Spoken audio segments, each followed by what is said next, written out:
السلام عليكم. في هذا الفيديو حضرت الكيك رولي بطريقة بسيطة وغير مكلفة بدون أي تزيين معقد. طريقة اللف غير معقدة كذلك، ممكن أي مبتدئ أول مرة يعمل الكيك رولي يحضره بهذه الطريقة ينجح معاه. الكيك كذلك يجي طري مثل القطن، والمكونات كلها تكون متوفرة إن شاء الله في البيت. ممكن تعتبروا هذا الفيديو أساس ثابت للكيك رولي، تغيروا فقط في الأذواق سواء حبيتوا بالفاني أو بالشوكولاتة، غيروا كما حبيتوا وزيدوا اي اضافات من عندكم. ممكن تبداو كما حبيتوا. نحضر في الاول الصينيه لازم يكون فيها حواف هكذا طالعين، الجوانب تاعها طالعين شويه حوالي سنتيم، ويكون المقاس تاعها 35 على 25. الا كانت شويه كبيره الصينيه حتى ل 40 سنتيم ممكن تستخدموها، لكن سمك الكيك يجي شويه رقيق على اللي شفتوه. دهنت مليح الصينيه بالزبده وفرشت عليها ورق الطاي. هذيك الزبده اللي دهنتها مليح تعاوني باش من بعد الكيك ما يلصقليش في ورق الطاي، وكذلك ورق الطاي يلصق في الصينيه. كما تشوفوا راني نقص الجوانب هيدا غير باش ما يجيش مكمش في الجوانب، ونخالف هذوك لي كوان نخالفهم مع بعضهم، لي كوان تاع بابي كويسون، ونعاود ندهن بابي كويسون ورق الطاي بالزبده. انا كما تشوفوني ندهن بالزبده، عملت شويه زبده في ورق المصاص وراني ندهن هيدا باش ما نوسخش بزاف المعن. عاود زدت المره الثانيه دهنت بالزبده باش نتاكدوا باللي الكيك ما يسقناش في ورق الطاي. الان نمروا لتحضير الكيك. نحتاج في هذه الوصفه 5 حبات من البيض. فصلت الصفار عن البياض وبديت نخفق فيه البياض مع رشه من الملح. انا بديت ببياض البيض هو الاول نخفق فيه، لان بياض البيض يطلع بسرعه لما يكون بارد. لما تحبوا لا مورينغ تنجح معكم توجور عملوا بياض البيض اذا كان سخون، عملوه يبرد شويه في الثلاجه عاد طلعوه. مع بياض البيض زدت ملعقه صغيره مملوءه جيدا من لافاني، وراني نخفق فيه هيدا على درجه متوسطه، مانيش عامله درجه قويه، انا مسرعه الفيديو فقط، لكن عملوا الباتور على درجه متوسطه وبداو تخفقوا فيه حتى اللي يعمل الرغوه هيدا. توجور نتمشاو غير بالدرجه المتوسطه في الباتور. ونبدا نضيف هيدا الان السكر. عندي 90 غرام من السكر. من الافضل يكون عندكم ميزان في الكيك هذا. بالنسبه لي ما عندهمش ميزان، انا وزنت 90 غرام، هي 6 ملاعق غير مملوءه كما اللي راكم تشوفوا. نبدا نضيف فيها غير بشويه، كل مره نرمي هذيك الملعقه ملاعق من السكر غير مملوءه كما اللي راكم تشوفوا، سكر عادي حتى نكمل كامل السكر. ضروري باش تنجح لكم كذلك لا مورينغ يكون البول اللي عملتو فيه بياض البيض او الاناء اللي عملتو فيه بياض البيض نظيف وجاف. هادو زوج لازم يكونوا باش البيض يطلع لكم. لازم يطلع لنا كما لا مورينغ، يطلع مليح ويكون متماسك مليح. من بعد لما كملت السكر زدت الباتور لاقصى درجه وخليته يزيد ينخفق حتى اللي يتماسك.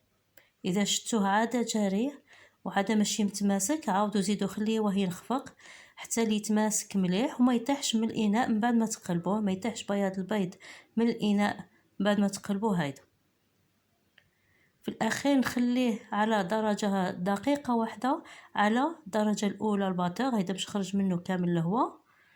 لازم هيدا تكون لا مورينغ بريونت وثقيله باش ينجح لكم الكيك. اون مورينغ عاديه تكون متماسكه باش ينجح. بالنسبه للصفار نزيد معاه ملعقه سكر ومباشره نخلطو ملعقه من السكر. 5 صفار بيض، ملعقه من السكر، ومباشره نخلطو السكر مع البيض، وعاود نزيد ملعقه صغيره مملوءه جيدا من لافاني، وزدت 4 ملاعق من الزيت اللي هي 40 غرام من الزيت، و60 مليلتر من الحليب اللي هي حوالي 4 ملاعق مملوءة جيدا من الحليب، ونخلطو غير بالخلاط اليدوي حتى اللي نحلو كامل هذوك الكريات ويولي خليط متجانس. نعاودو نزيدو الفرينة مغربلة اللي هي 80 غرام، حوالي 5 ملاعق ونصف من الفرينة. انا نحب نكهة الليمون، اذا ضفت قشور ليمونة وهذا الشيء اختياري. وراني نتاكد هيدا بلا سباتول كامل الكريات نحلو ما بقاتناش الفرينه من التحت. والان نبداو نضيفو في بياض البيض، نضيفوه هيدا بالتدريج. نضيفو جزء من بياض البيض ونخلطوه بالفوي. ضروري تخلطوه بهذا الفوي باش نحلو لكم الكريات بسرعه ونخلطوه في نفس الاتجاه. انني مسرعه الفيديو شويه، لكن نتوما خلطوه غير بالشويه من الفوق لتحت وبنفس الاتجاه. توجو نخلطوه بالخلاط هذاك اليدوي بالفوي، نخلطوه به هيدا من التحت ونطلعوه ونبدا هيدا نخلط. ورديت كما شفتوا كل شيء للاناء تاع لاموغانك، وراني نخلط توجور من فوق من تحت عفوا الى فوق. هيدا غير بشويه عليا، هنا مانيش مسرعه الفيديو حتى اللي تجانس هيدا الخليط. انا عملت الفرن يسخن قبل ما نبدا الوصفه. باش هيدا تكون الكيك ناجح لازم الفرن يكون ساخن. كما تشوفوا ما زلت في نفس الاتجاه. بعد ما نحلوا لي كامل الكريات في الاخير بلا سباتول هذه، نعاود نتاكد باللي كامل الخليط راه متجانس، ما بقاوناش كريات. مباشره نخويه في الصينيه او نفرغوه في الصينيه، نفرغ الكيك في الصينيه ونعملوه في نفس المستوى. هيدا نحاول نميل الصينيه هكذا باش ما نقعدوش نهبطوا فيه بلا سباتول. كي نميلوا الصينيه يهود بوحدو ونسكدوه هكذا. حاولوا تسكدوه في نفس المستوى، وبالملعقه نعمل هكذا باش نخرج كامل الفقاعات، ولا بعود شواء تعملوا كذلك هذه الطريقه. نحاولوا نسكدوه بلا ما نضغطوا على لا جينواز باش هيدا ما نهبطوهاش. راني غير الابان نسقد في الوجه غير بشويه بلا ما نضغط عليها، وندخل للفرن اللي راه ساخن على 180 درجه. نحطها في الرف الاوسط.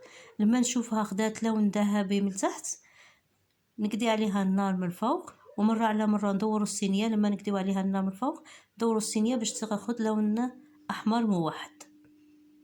ومباشره لما نخرجها من الفرن نحيها من الصينيه ونحطها على شبكه ونبدا نحيه في ورق الطاي. هاد الكيك اسفنجي نتيجه تاعو رائعه وناجح، نتمنى تجربوه.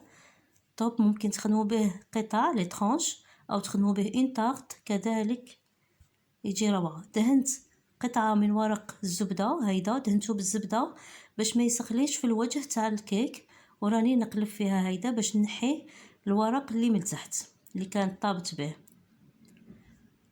انا نسقيها، وهذا الشيء يبقى لكم اختياري، ما تسخيوهاش بزاف.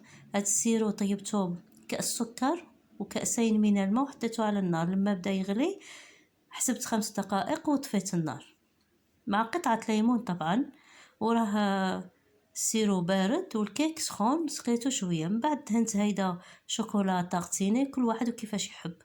ممكن تعملوا شوكولا اللي تجهزوها في البيت، او مربى فقط، او شانتيي اللي حبيتو. ونبدا هيدا نرولي فيها، راها بارده راني نرولي فيها، ماريش سخونه بزاف تجي روعه. لفها هيدا باش تجي تتماسك في ورق الطاي او في منديل. ممكن الا ما عندكمش ورق الطاي تعملوا منديل تلفوها. خبيتها انا في الثلاجه وراني ماشيه نحضر شونتيي.